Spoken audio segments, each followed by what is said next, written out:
everybody. This is Dakshita Pathak, Team Mind Coach. Today, we are here to talk about a topic most of us are already familiar to: procrastination. All of us, at some point in our lives, must have delayed or put off tasks until the last minute.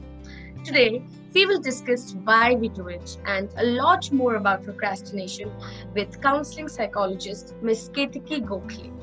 She has more than 5 years of experience in the field of psychology, spread across working with kids with special needs, performing therapy sessions, psychological assessments, and conducting workshops on stress management, anger management, time management, substance abuse, and digital addiction for all age groups. Additionally, she is trained in primary and advanced RECBT from Albert Ellis Institute, New York, and is also a certified positive psychology coach. Welcome to the session, Ketaki. So, I would like to start it off by asking you a very simple question. What is procrastination? Okay, so Dakshita, thank you so much for that lovely introduction. And of course, and procrastination is something which is a word rather, we use it, I think, almost every day. And I have seen most of them using this word frequently, specifically during pandemic, when we were confined to the four walls of our house. Being a psychologist or being a mental health professional, I have come across many cases, specifically in the pandemic and now as well to an extent, where, because of work from home, we were at our own comfort zones, we were at our own comfort places. We had our own bedroom, our own Wi-Fi connection, and okay, I have to log in at this time, but okay, fine, what if there's a 5 minute of delay? It's all right, I can tell them that I have to do some work.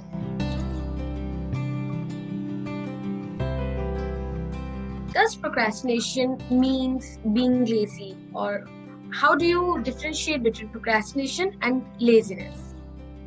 So here I would like to say that laziness can be one of the aspect of procrastination, but laziness is not procrastination, and procrastination doesn't mean being lazy. A person may be a procrastinator but not lazy, or a person may be lazy and not a procrastinator. So by giving you an example here is, let's suppose I know what I'm supposed to be doing right now. I have to do a task in hand, but instead of that task, I perform some other task and keep on pushing that task ahead. That is something which would be, procrastination. I know what I'm supposed to be doing right now, but still I'm pushing it ahead and doing something else. Whereas laziness is something, it is related to like an inactivity.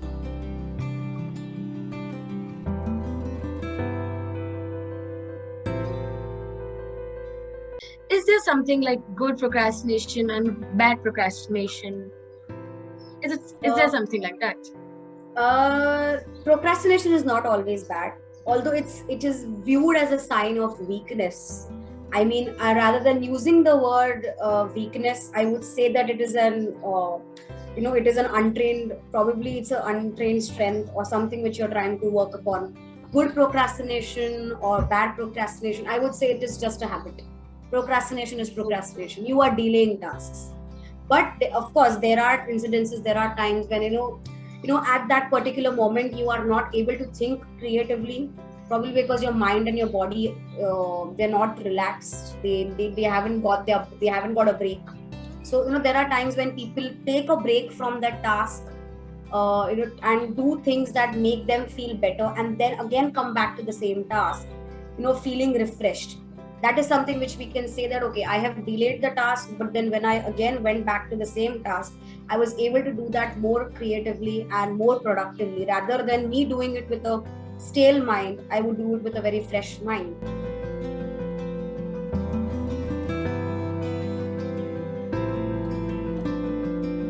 So, can procrastination lead to mental health issues like anxiety, stress, or anything like that?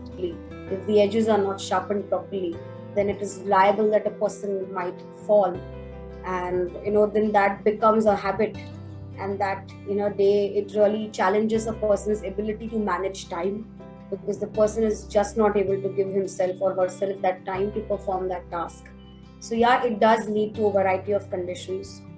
There would be a lot of mood swings when a person would find irritable for not being able to complete a task, or even if they want to complete, they are still not wanting to do it because they have trained their mind and body together to be like that. So yeah, these could be procrastination could be one of the contributing factors to having these psychological conditions of either anxiety, because anxiety is what? Anxiety is anticipation. Procrastination to an extent is also like an anticipation that what if I delay, it's okay, it's all right, nothing is going to happen. So yeah, it could be there. Stress, yeah, and stress is a part and parcel of everyone's life. I think day in day out we have seen people using these words that I'm stressed out. It's actually not stressed out, I'm feeling irritated.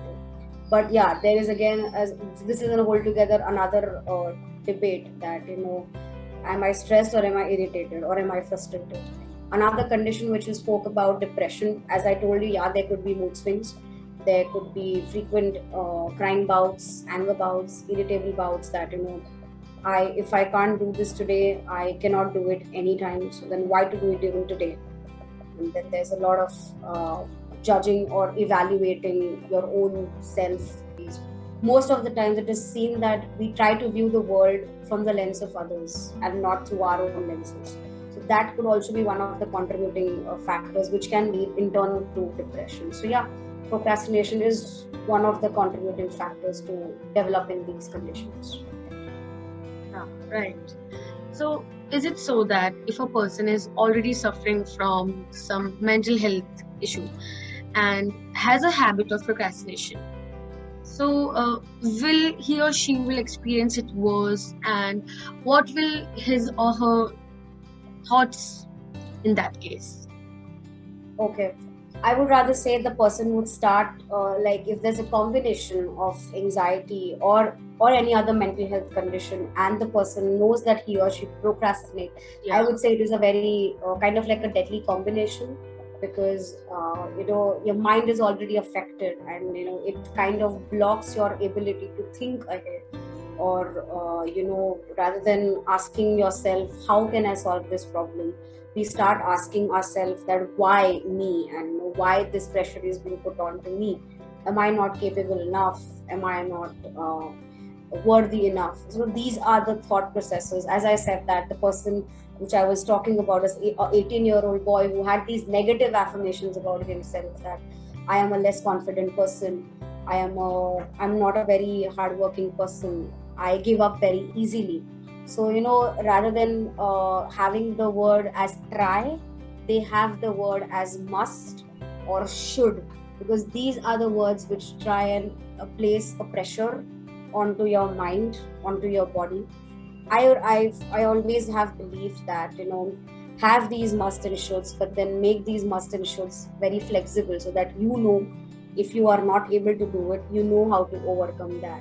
So of course it to an extent affects the thought process. Overthinking could be one of the repercussions of for a person who is undergoing a mental health condition, who's also a procrastinator. So overthinking is also something which a person will write it down what the person is feeling, but then will start jumping onto conclusions that okay, I can't do this, means if I don't know what is 1 plus 1 is 2, how will I know what is 2 plus 2 4? But can we try some other alternative to understand? That process of trying out another alternative kind of gets blocked when there is this combination.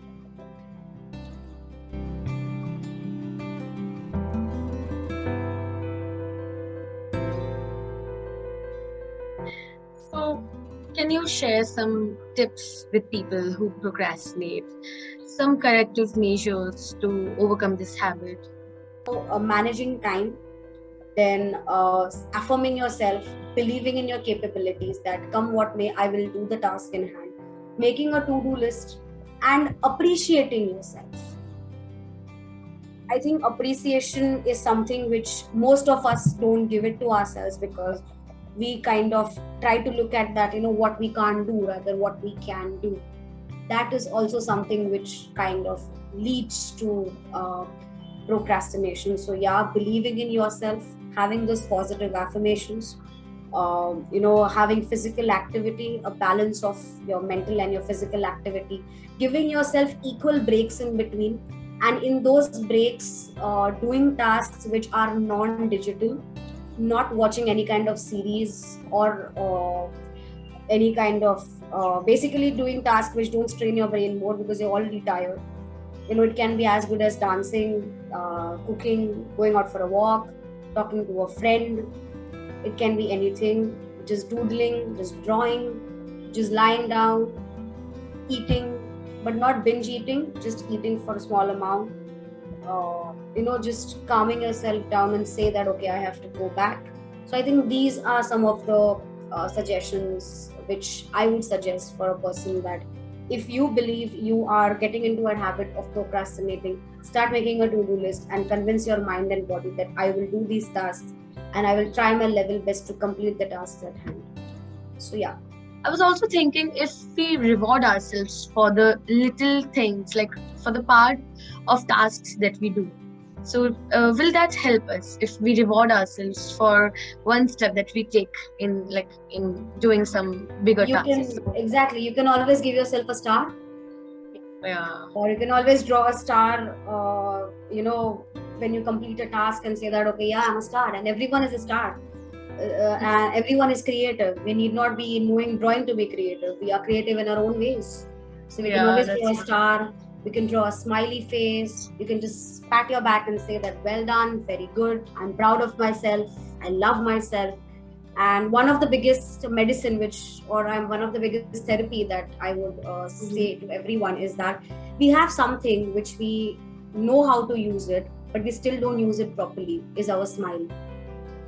Yeah. That is one of our biggest assets, and every one of us have beautiful smiles. It's not that mine is better than yours. It's nothing like that. Everyone out there is unique. So get up in the morning, give 5 minutes of time to yourself, look at yourself in the mirror, smile at yourself and say, I am beautiful and I'm going to be having an amazing day. Just start your day like that, and you will see yourself managing time properly, not getting irritated, training your mind and body to be your best friend.